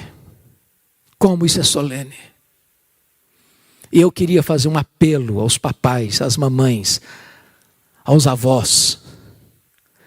Vamos dedicar mais tempo aos nossos filhos, aos nossos netos. Vamos falar. Vamos testemunhar. Vamos chorar por eles, orar por eles. Nós não geramos filhos para a morte, nós não geramos filhos para o cativeiro. Nossos filhos são herança de Deus, nossos filhos são filhos da promessa. Não vamos desistir deles, não vamos abrir mão de vê-los salvos, de vê-los cheios do Espírito Santo, para que a geração de amanhã, a igreja de amanhã, seja mais viva, mais operosa, mais cheia do Espírito Santo que a igreja de hoje. Mas eu quero concluir com o testemunho do apóstolo Pedro. Eu fico impressionado, queridos irmãos, que Pedro foi um camarada que teve a sua morte profetizada. Não é simples esse negócio não, né? Porque Pedro um dia disse para Jesus assim: Senhor, por ti darei minha vida. Aí ele negou Jesus. Aí Jesus vai restaurar Pedro e restaura. Aí Jesus diz assim para Pedro: Pedro, você lembra aquele dia que você falou que daria a sua vida por mim? Lembro sim, Senhor. Pois é, Pedrão, você vai dar a sua vida por mim. Vai ser agora não, quando você ficar velho. E eu vou até lhe dizer, você vai ser crucificado. Você vai estender as mãos, vão cingir você. Mas com esse gênero de morte, você vai me glorificar. Você vai glorificar a Deus. Está lá em capítulo 21 de João. Versículos 18 e 19. Está escrito assim: em verdade te digo que quando eras mais moço, te cingias a ti mesmo e andavas por onde querias. Quando porém fores velho, estenderás as mãos e outro te cingirá e te levará para onde não queres. E a explicação é dada no verso 19. Disse isto para significar com que gênero de morte Pedro havia de glorificar a Deus. Depois de assim falar, acrescentou-lhe: segue-me! Eu não sei quanto a vocês, mas se eu soubesse que tipo de morte eu ia ter, ainda mais uma morte dolorosa como crucificação, ia ser um negócio complicado, não. Você estava deitado lá, tirou na soneca e vinha aqui pensando: olha, você vai morrer e vai ser crucificado. Eu pregava um sermão abençoado, Deus convertia as pessoas e vinha aquele negócio na cabeça: você vai morrer e vai ser crucificado. Ia tirar férias para a beira da praia, naquela gostosa região praiana. Está lá tomando um sol na praia e vinha aquele negócio na cabeça: você vai morrer e vai ser crucificado. Já pensou? Se fosse hoje o cara tinha que ir para o psicólogo. Tinha problema. Esse tempo chegou. E Pedro vai dar o testemunho de como ele enfrentou esse momento. Está escrito. Quer ver isso? Está lá na segunda carta dele, capítulo 1. E eu termino aqui. Segunda carta de Pedro, capítulo 1. Versículo 14 e 15. Isso é impressionante. Olha o que ele disse: certo de que estou prestes a deixar o meu tabernáculo. Está usando a mesma palavra que Paulo. Já estou sendo oferecido por libação. O tempo da minha partida é chegado. Certo de que estou prestes a deixar o meu tabernáculo. Estou prestes a morrer. Como efetivamente nosso Senhor Jesus Cristo me revelou. Ou seja, a morte dele foi revelada. Foi profecia de Jesus. Mas de minha parte, esforçar-me-ei. De que maneira? Diligentemente. Por fazer que a todo tempo, mesmo depois da minha partida, ou seja, mesmo depois da minha morte, conserveis lembrança de tudo. Sabe o que está dizendo? Eu vou morrer. Mas o que eu preguei não vai morrer. Os homens podem matar o pregador, mas nunca podem matar a pregação. Os homens podem algemar o pregador, mas os homens não podem algemar a palavra de Deus. Ele está dizendo, eu vou morrer, mas o que eu ensinei para vocês vai ecoar, e vai ecoar, e vai ecoar, e vai alcançar as futuras gerações. E depois de 20 séculos, aqui no templo da Igreja Presbiteriana de Curitiba, nós ainda somos influenciados pelas palavras de Pedro. Elas reverberam até hoje ao nosso coração. Dizem os historiadores que quando ele foi preso no período da perseguição final de Nero, porque Nero cometeu suicídio em 68 e possivelmente ele e Paulo tenham sido mortos no ano 67. E Paulo não foi crucificado porque era cidadão romano.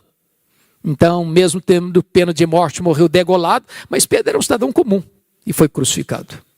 E diz os estudiosos que quando ele foi crucificado, ele disse para os seus executores, crucifiquem-me, crucifiquem-me. Mas eu não sou digno de morrer como morreu o meu Senhor. Crucifiquem-me de cabeça para baixo. E com esse gênero de morte, ele glorificou a Deus. Mas antes de morrer, ele declarou, eu estou comprometido com as futuras gerações. O que eu ensinei vai continuar reverberando no coração e na mente das pessoas, século após século. Irmãos, esse assunto mexe com vocês? Encontra ressonância no coração de vocês? Quem sabe hoje nós pudéssemos renovar o nosso compromisso com o nosso Deus, de dizer, eu e a minha casa serviremos ao Senhor. Eu quero que os meus filhos conheçam a Deus, que eles amem a Jesus. Eu quero que os meus filhos sejam bem-sucedidos em todas as áreas da vida, mas sobretudo que eles conheçam a Jesus. Que os meus netos conheçam a Jesus. Eu estou comprometido com as futuras gerações. Vamos ficar em pé. Vou pedir o pastor da igreja, pastor Juarez. Então nós vamos orar. O pastor Juarez está pedindo que após a oração impetre a bênção. Eu queria que você e Deus agora fizesse uma aliança, compromisso, renovando esse compromisso. Se você está perto da sua esposa, pudesse abraçá-la e vocês orarem um pouquinho juntos, nesse sentido. Se você está sem sua esposa do lado, sozinho aí, ore, coloque a sua vida diante de Deus, peça a Deus, fala comigo, me ajude, me fortaleça, para que esta aliança, Senhor, possa ser mantida, fortalecida. Eu quero colocar os meus filhos, os meus netos, os meus descendentes nas tuas mãos. Que eles te conheçam. Que eles sejam cheios do Espírito Santo. Que eles sejam levantados nessa geração, para serem vasos de honra nas mãos de Deus.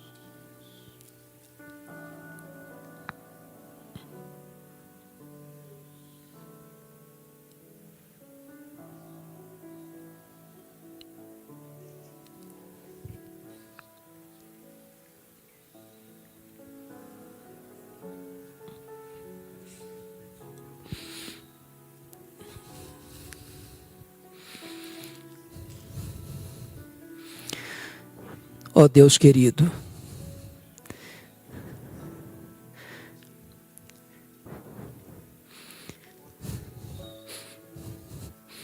Deus de toda graça,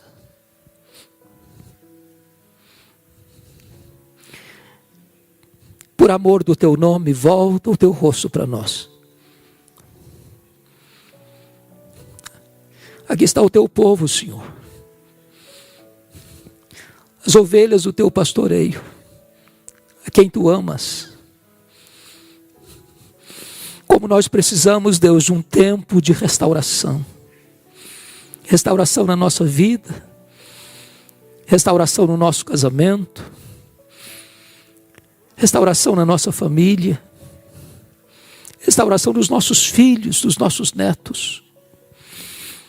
Meu Deus, fortaleça a família. Aqueles filhos que já estão firmes na fé, preserva-os. Aqueles que estão claudicantes, meu Deus, fortaleça-os. Aqueles que se desviaram da igreja e se afastaram do redil, como pródigos, traze-os de volta, Senhor. Meu Deus, como nós poderíamos entrar na arca, sabendo que um filho nosso ficou fora dela? Como nós poderíamos entrar naquela casa, naquela noite fatídica, sabendo que um primogênito nosso estava fora do alcance do sangue do Cordeiro? Ah, meu Deus, salva os nossos filhos, alcance-os com a tua graça. Não permita que nós descansemos até ver os nossos filhos alcançados pela tua graça salvadora. Ajuda-nos, Senhor. Ajuda-nos. Fortaleça a nossa fé. Dá-nos a bênção de olhar como Abraão para as futuras gerações. E rogar que elas ponham no Senhor a sua confiança. Ah, meu Deus, nos ajude a ver tempos novos de refrigério da tua parte, de um sopro do teu Espírito, sobre a tua casa, sobre a tua igreja, sobre as famílias. Tempo de salvação, tempo de restauração, tempo de cura, tempo de volta para ti, tempo de quebrantamento na tua presença, tempo de renovo da tua parte, Senhor. Colocamos a nossa vida nas tuas mãos, a nossa casa nas tuas mãos, os nossos filhos, os nossos netos, os nossos descendentes nas tuas mãos, para que eles sejam levantados como colunas do teu santuário, para serem homens e mulheres cheios do Espírito Santo, para o louvor da tua glória, em nome de Jesus, aleluia, amém. Que a graça do Senhor Jesus Cristo, que o amor de Deus, o nosso Pai, e que a comunhão do Espírito Santo sejam sobre vós e sobre todo o povo de Deus, agora e sempre. Amém.